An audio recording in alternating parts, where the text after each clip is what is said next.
Hello and welcome to Adventures in Venueland, an EVMC podcast. Join us for this all-access pass backstage and behind the scenes with some of the brightest minds that cross the scope of the live event industry. I'm Dave Rettelberger. And I'm Paul Hooper. We'll introduce you to incredible guests who journey with us as we dive deep into the world of venues, tours, festivals, and everything in between. Grab your laminate and meet us in Venueland.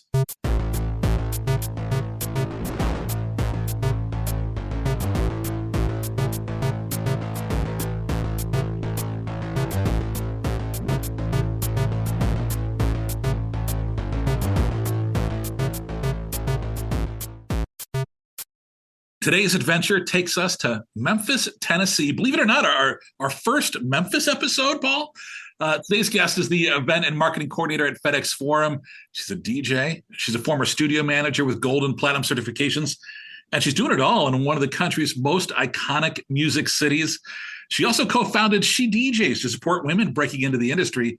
Please welcome Crystal Carpenter. Crystal, how you doing? I'm doing great. Thanks for having me. This is so cool. Thank you. Now you are in a cool room. Our listeners can't see it, but you are in the blues room. Is this inside FedEx Forum? Yes, this is inside of FedEx Forum. This is what we use kind of as our concert, all-inclusive area for our fans coming to see the iconic shows here in Memphis.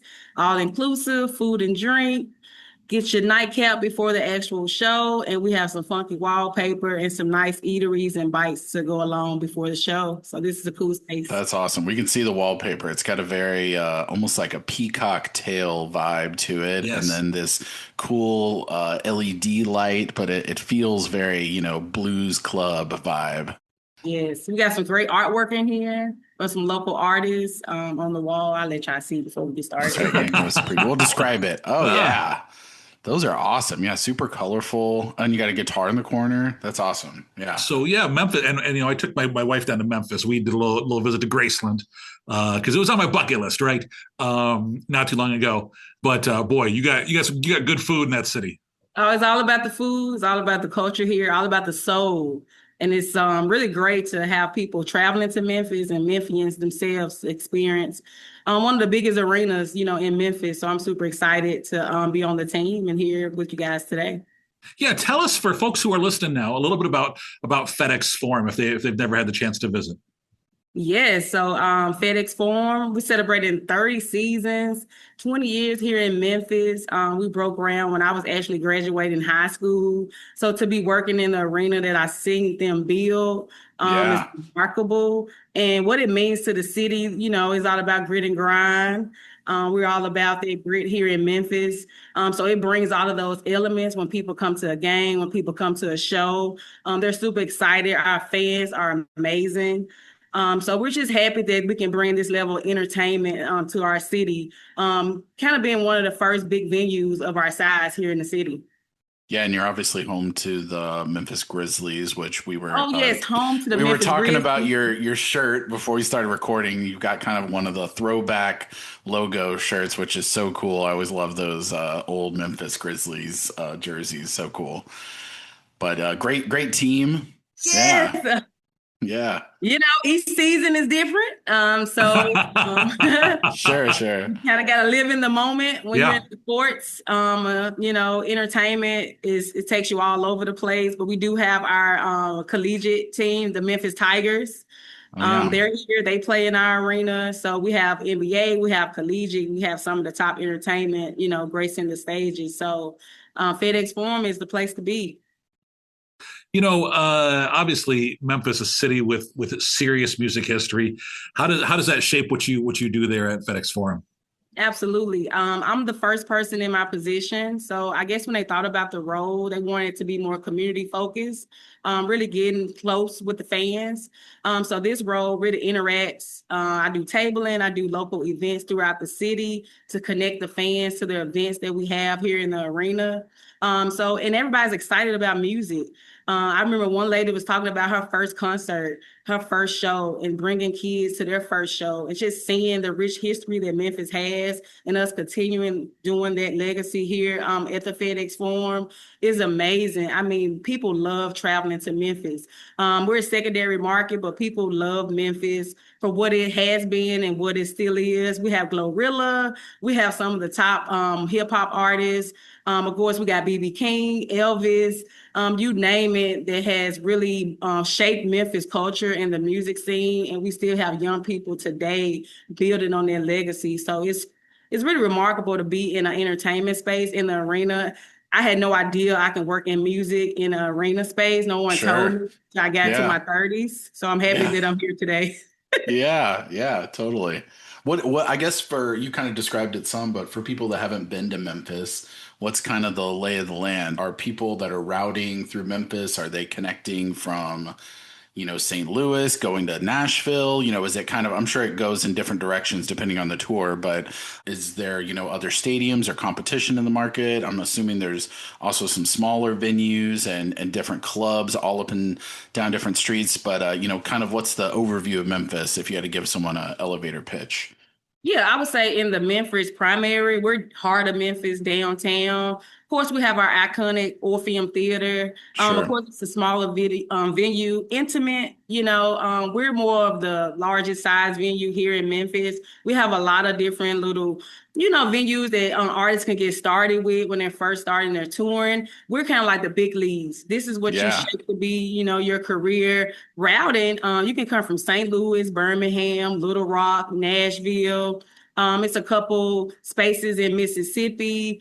So that's kind of like the normal routing for some of the shows. And sometimes we the only ones that get the show. So Little Rock may not get it. St. Louis may not get it. Even you would think Nashville may not get it. And Memphis may get a show. And sometimes we're super excited about that because we can sell it well. Absolutely. But, the routing comes from all over the place. We really are in a prime location, kind of like the center of our region. So people can get to us very quickly. When you talked to us about your most recent, I guess your one and only visit to EVMC was down in Atlanta. You made your first visit, and you said one of the great things you loved was connecting with people and kind of sharing, the struggles and the victories and everything that we all go through together. But, everybody's role is a little bit different. So tell us about your role as an event marketing coordinator. What's day-to-day like for you? Absolutely. I think what I realized from coming from the conference is that the small teams, like everybody has a small team. Everybody's doing it all. That's true. Everybody wants a bigger team. So many hats. I'm like, I thought I was wearing 12 hats. You have 24 hats. I'm like, wow, I should be happy for the 12 that I have. I think the luxury that we have here is that we do have an arena staff. So I'm on the arena operations staff as the event marketing coordinator. Most marketing professionals will be on the marketing side of things. So we have the Grizzly side to do all of our marketing. So I have an email team, I have a social team, and I can just focus on being in the community and doing local events and working with the promoter and making sure show day is perfect for the tours and the artists.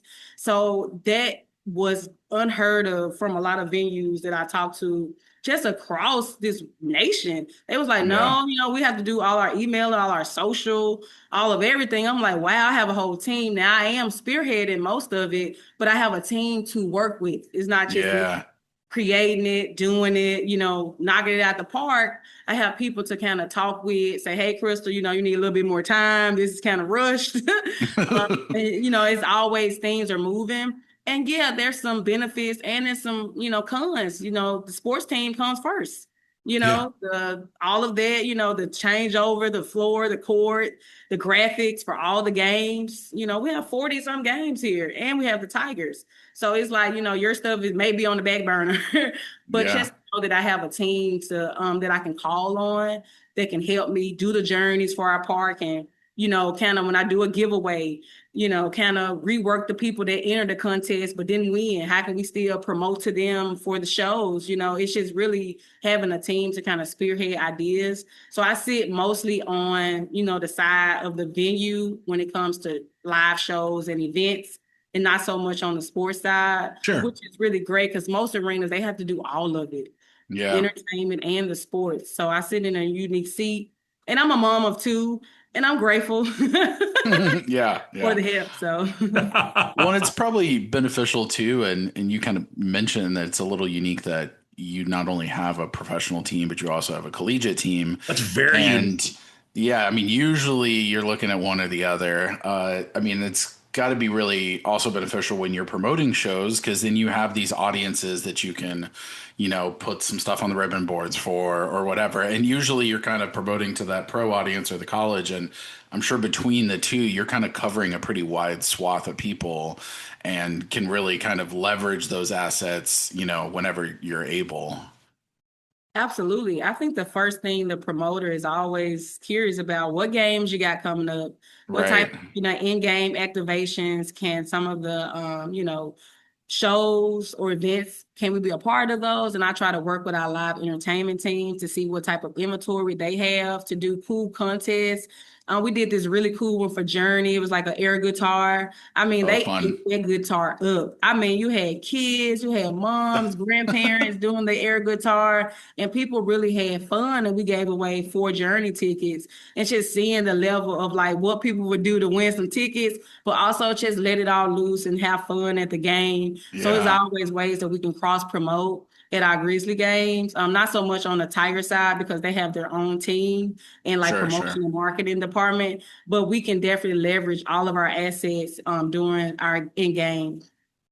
It's interesting to hear, kind of what you've got, set up there is it's a little bit different than so many other folks do.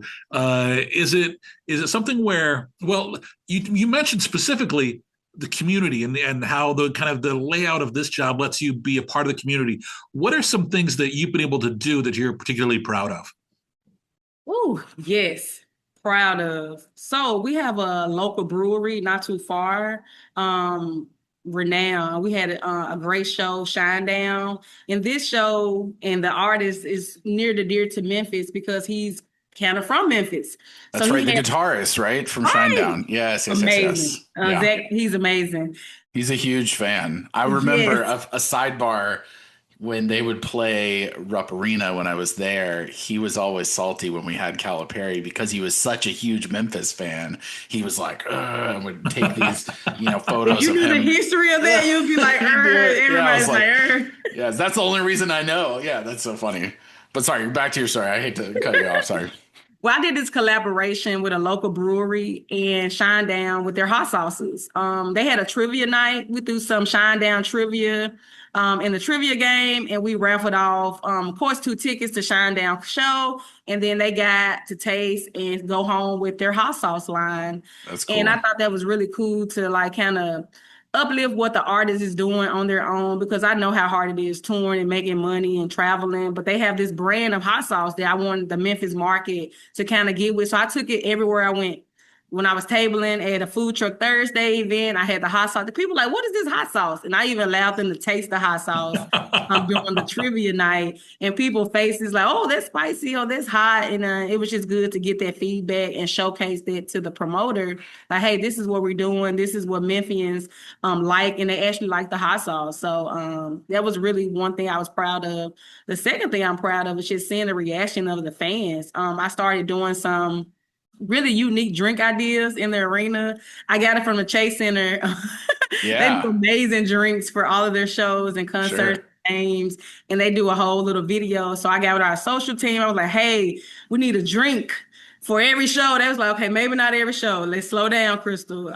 And we seen an uptick in the sales for food and Sure. beverage, just to be a part of that concept with our food and beverage team. I had never been on that side or even had the thought, but I wanted to do something cool for the fans. I live for the fans. My job is centered around making sure fans know about the events, making sure fans show up to the events, making sure fans have fun at the event, and then Yeah. a great recap to let the fans know who didn't come. They should have been there. Yeah. So it's just really about community focus and working with local influencers. We have a great blog. It's called I Love Memphis.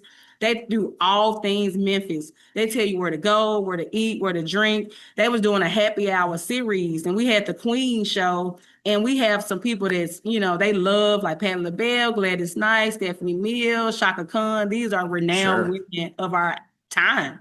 Yeah. So we did a happy hour concept with them, and we gave away some tickets, we gave posters, and it was just a great collaboration to go into a new space to give shine to that actual venue who did the happy hour and to plug in FedEx Forum. Before my role, nobody had did that on the FedEx Forum side. So people, when they see me, they like, are you the Grizzlies? That they don't know why I'm there. Yeah.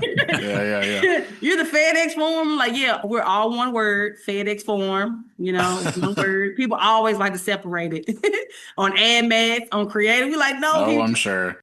I also hear, I mean, it's so funny. Some of these venues too, that have very specific naming rights partners too. I'm sure there's like times where your all's guest services get calls of people trying to call a FedEx, like an actual FedEx location. And they're like, when can I drop off packages? And it's like, oh, this is actually an arena.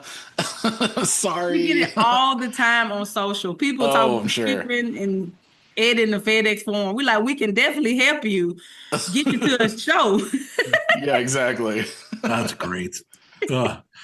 All right, so obviously you have a lot going on there at FedEx Forum, but you have some other you have some I don't know they're almost too big to be called side hustles, but some big stuff going on. So first talking about the DJing, because you've been working on it. This DJ thing is a big part of who you are for the past 17 plus years. Mm-hmm.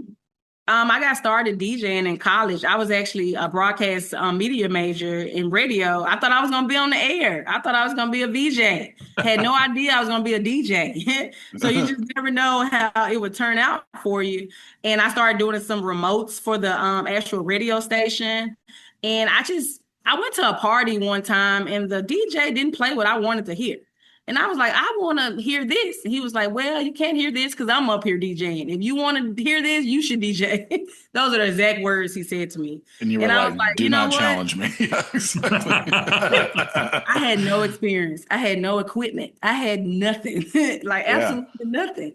And I remember going back to work. I think I worked at a call center for... I was working at the call center. I remember telling the girl next to me, I'm going to be a DJ. She was like, okay, good luck with that. I was like, I can do it. She was like, I actually know a DJ who can probably help you. And he did. He helped me pick the equipment out. He gave me my first gig. And everybody's first gig goes wrong. My speakers blew. I thought I was playing a real song. It was actually an instrumental, and I was like, oh no, the words never came in, but people knew the words. So they started singing the words. And to this day, I fade the song out and let the fans or the people sing the song.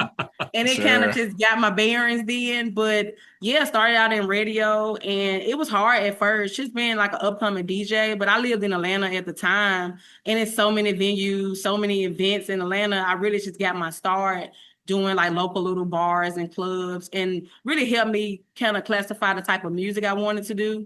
It opened me up to do, soca and Latin and Afro beats and just things I probably would have never got if I was just solely here in Memphis because it's so rich in like hip hop and soul. And I love all those types of music, but I learned a little bit more. So I have a little bit edgier feel when I'm DJing. And I'm one of the best DJs out there. What's your DJ name? Do you have a DJ name? Yes, my real name is DJ Crystal Mercedes. That's so cool. Have you gotten to play in the venue yet? Like they need somebody to fill or just bring some good energy to the concourse or. Oh yeah. So the crazy part is I DJ'd here for our community arm a few times. I was a mentor. And they needed a DJ. So I would do the holiday parties in the grand lobby. So I had a lot of connection before I started actually working here. I never DJ like a Grizzly game, but I definitely DJ some of the local community events they had here in the lobby in the arena. So I'm definitely grateful. And they still use me. Some of the departments be like, hey, can we use you? Because they don't know. They use me since I'm an employee. I'm like, yeah, you can. That's great. And then just like somebody reached out and helped you've made it a priority to help other people. Tell me about She DJs. Absolutely. So She DJs, the She DJs was birthed just from trying to get the women a leg up. When you get into an industry, you don't know what to charge. You don't know what a contract look. You just don't know the ins and out. And I just wanted to give them leverage because everybody loves music. We love music. We know that. But how can you turn it into a business? I created a business for myself. So how can I help them? And the first one was just a meetup, like just actually getting women to come, like when they show up.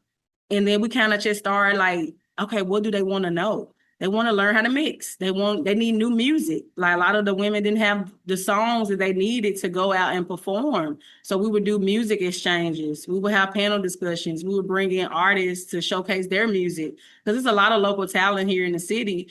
And, DJs still break records. Little do you know, all these platforms are out there, but DJs are still breaking records in venues.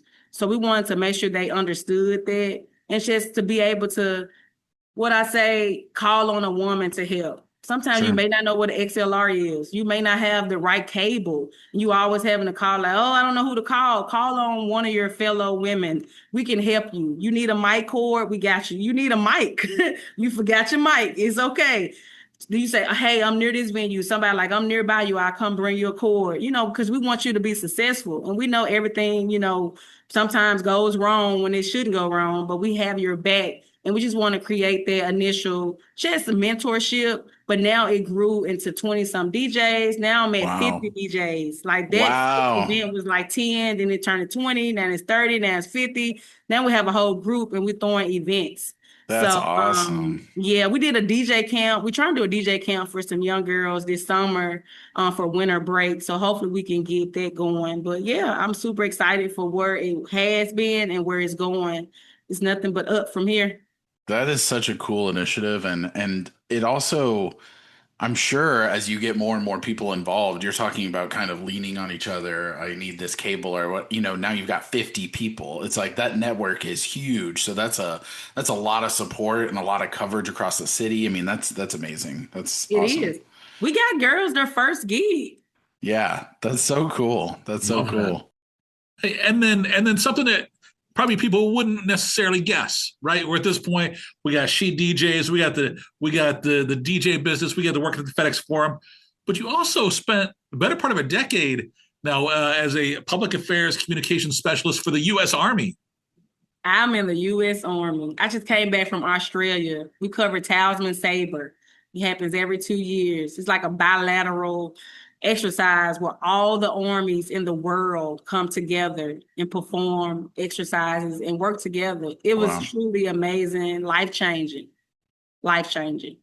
What'd you take from working with the Army that helps you with a job at FedEx Forum?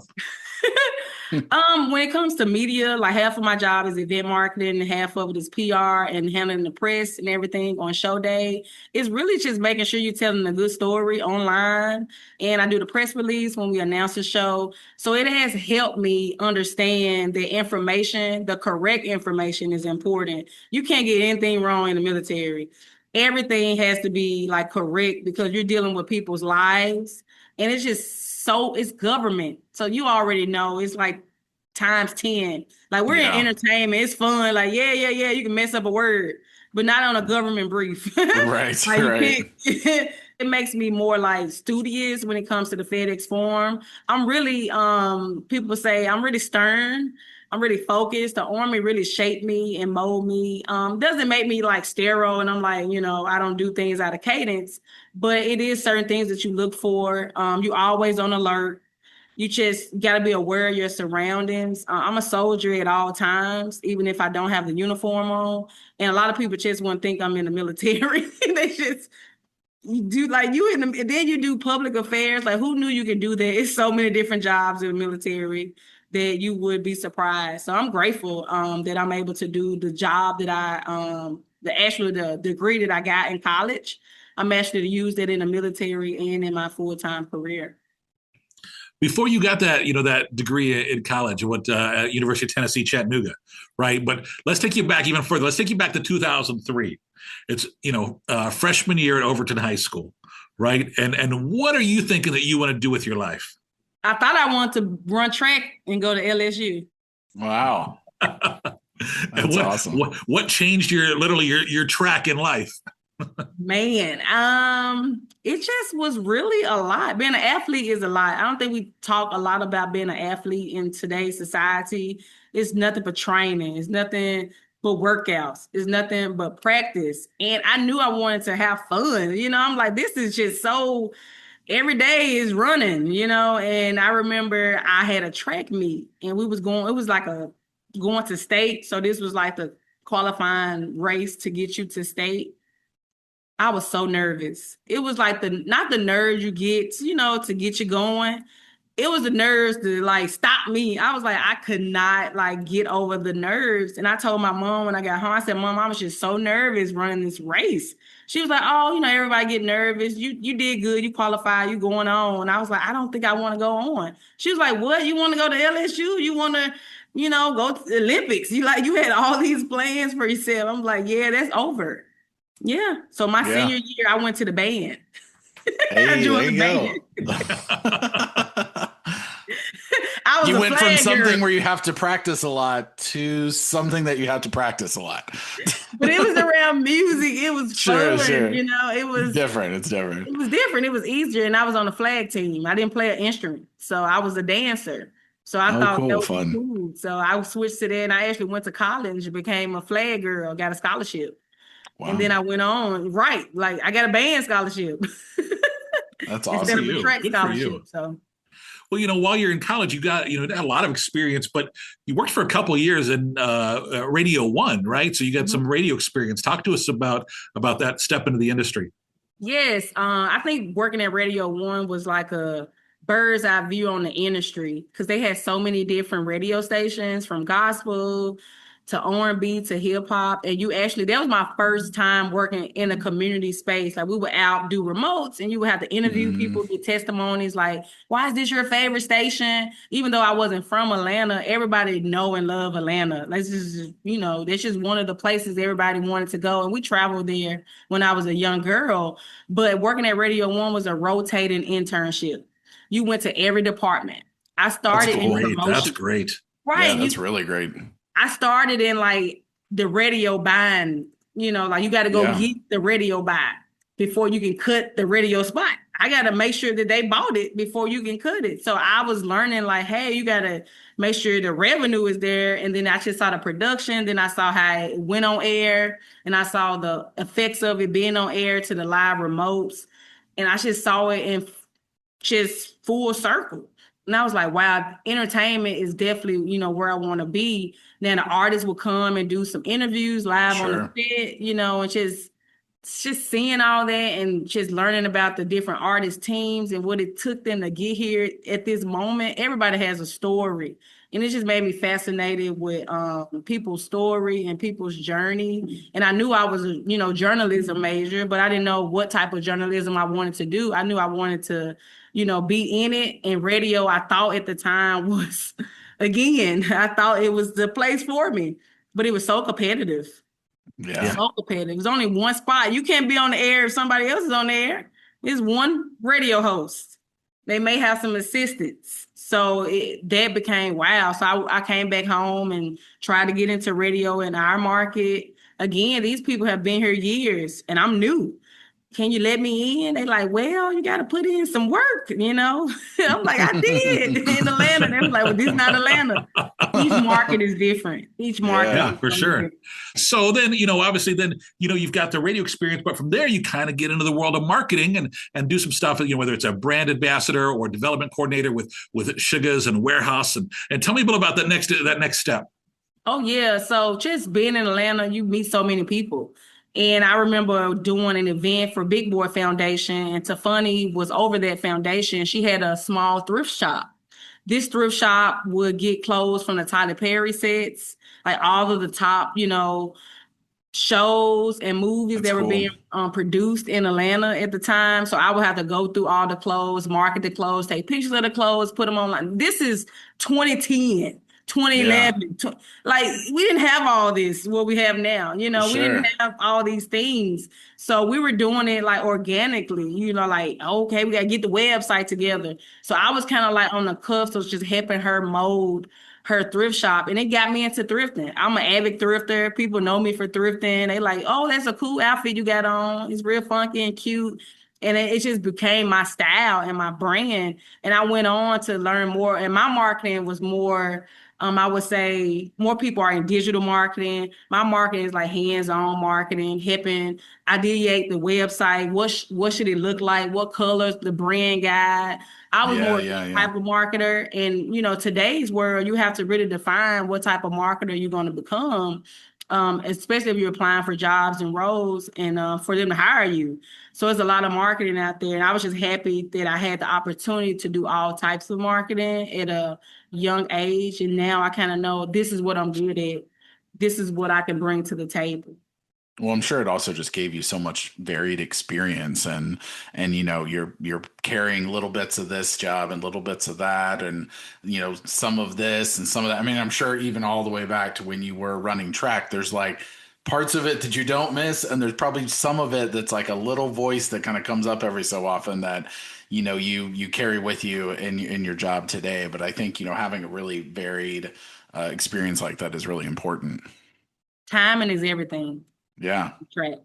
And then when you're doing an announcement for a show, a press release, all those things are based on time. And It's true. that's Do you probably one imagine thing. the block going off every time at 10 a.m. on a Monday? I live for 10 a.m. I should get a shirt to say 10 a.m. Like we should get shirts. Exactly.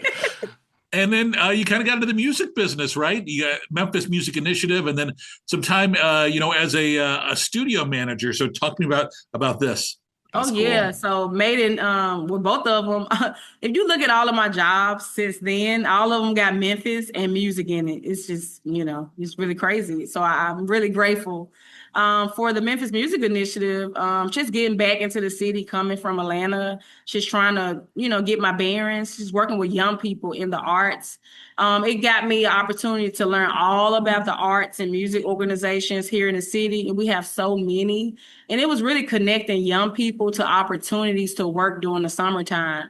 So in that, we had a couple new companies starting up. And I remember we had like a holiday party. I'm a Grammy member, and they have all these parties, and you go and you network and you meet everybody, and they tell you kind of like what's coming up, what you can look out for, what you should be excited about. And I remember them saying we about to have a new label in the city.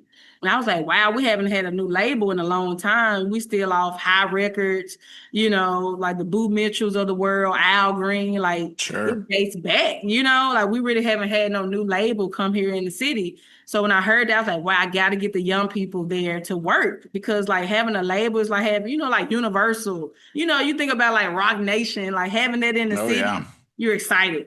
So I was like, okay, I got to get them to this opportunity. And I ended up meeting the president over there, and I was going to connect them. And then I worked in a grant capacity. So the grant ran out. So Yeah. my job ran out. Yeah. Yeah. And I remember I guess I made a good impression on the president, and he hired me to be the studio manager at the label. And it was a dual role. It was working with the artists on the label, but it was also making the studio a studio. Because at first the label just used the studio to, record music, but they wanted to pivot and open the studio up to the public.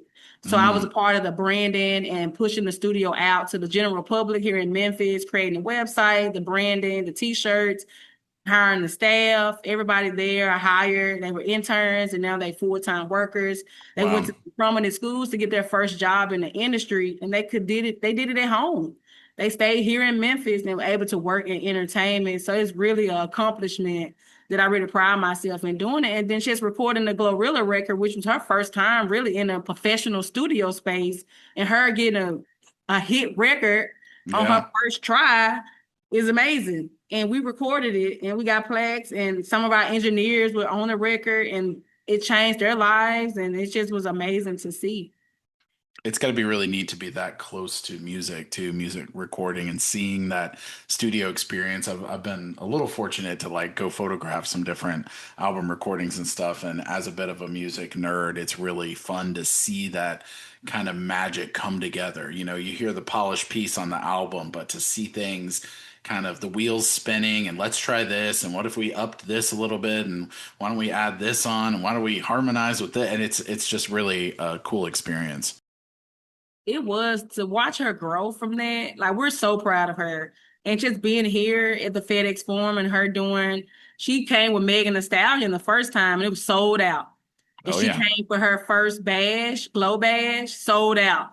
Just, I don't think people even understand, like, from my perspective, seeing her in that studio, Yeah. recording her first record to her selling out arena.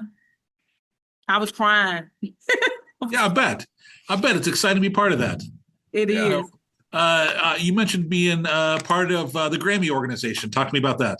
Oh, yes, yes, yes. Well, Memphis, we all about that music. So Yeah. we have a lot of Grammy winners. And we're really instrumental based. Like, a lot of talent play instruments. A lot of us went to high school, was in a band, and we have some great musicians traveling the world right now on tour with artists. And I think for me, being a professional member, I'm always trying to connect artists to opportunities, whether it's resources or grants to fund their music or their tours. This has probably been the backbone of my career. As I look over it, I'm always working with an artist team or a promoter, or in some capacity working with the talent itself.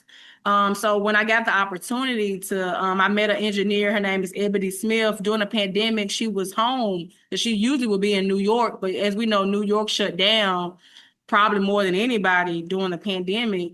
And she came home and she used our space to record. She still had to do work. And we really bonded. And she wrote my recommendation letter Oh, to cool. be in the Grammy. She saw the work that I was doing in the city, in the community, and she wrote my letter, and I got accepted into the Grammy chapter.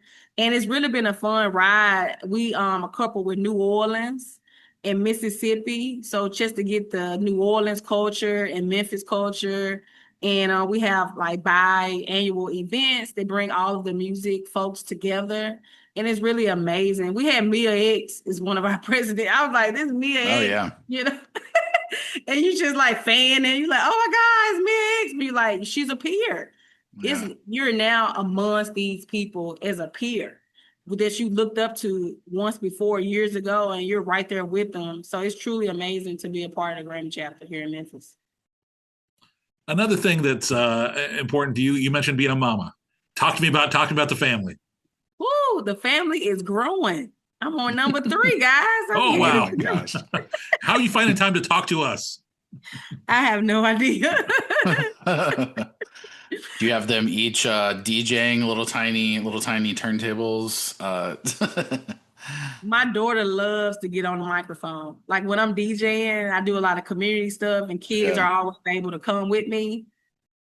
She's always finding the microphone. I'm like, excuse her for yelling. She don't, can't say too many words, but she got words now. She's like, yeah.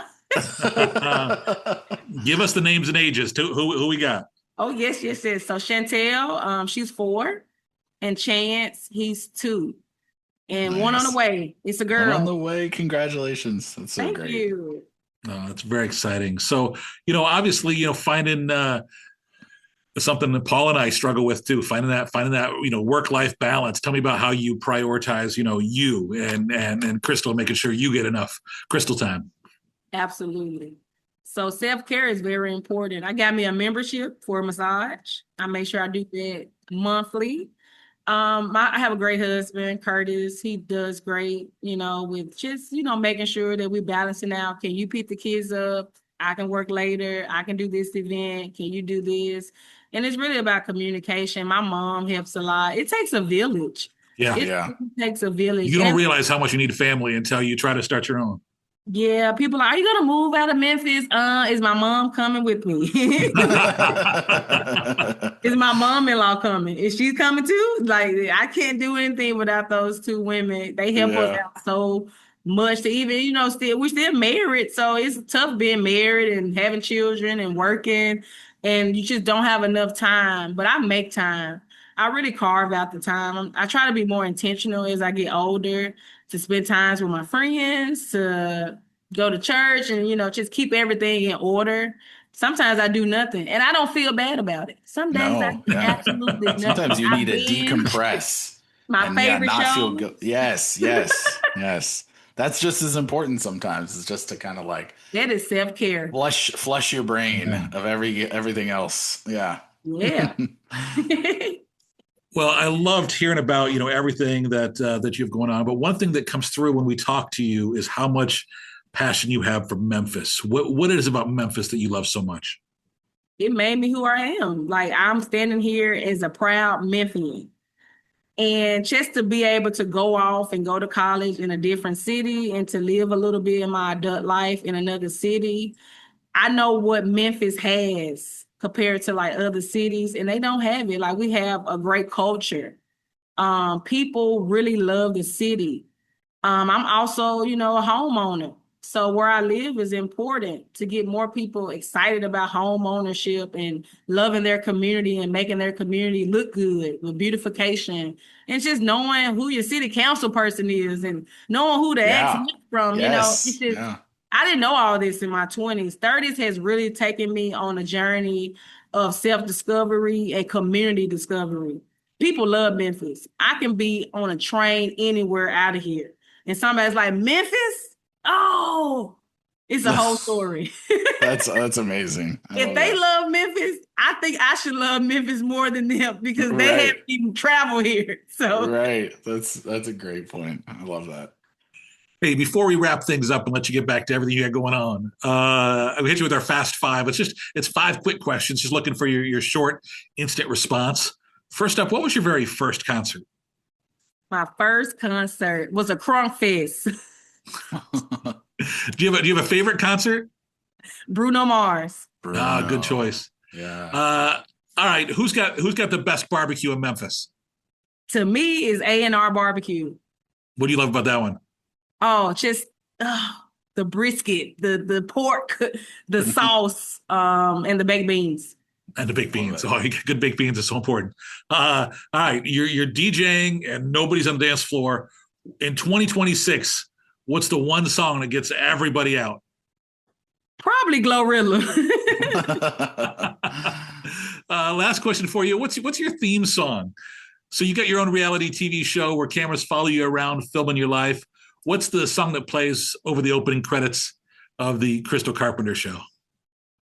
Probably Katy Perry. Which one? Fireworks. Yeah, there you go. Fireworks. That was my guess, but hey, if people want to follow you on social media, learn more about what you're doing with She DJs, follow along with the venue, throw out all your plugs here. Absolutely. So you can follow us at FedEx Forum and FedExForum.com. I'm DJ Crystal Mercedes on Facebook and Instagram. And the She DJs 901 is on Instagram and Facebook and Eventbrite. You can check out our upcoming events we got for the women here in Memphis and surrounding areas. That's awesome. Very cool. Hey, so much cool stuff you have going on there. I really appreciate you making the time to talk to us and looking forward to seeing you down the road at a future EVMC. Oh, absolutely. Thank you. See you in June. Yes, for sure. Hey, and a big thanks to everybody for listening to this episode of Adventures in Venueland. Remember, you can subscribe and find more episodes wherever you listen to your favorite podcasts. We do love your 5-star reviews because it helps other folks find us. Until the next adventure, I'm Dave Rettelberger. And I'm Paul Hooper. Thanks for listening, everyone.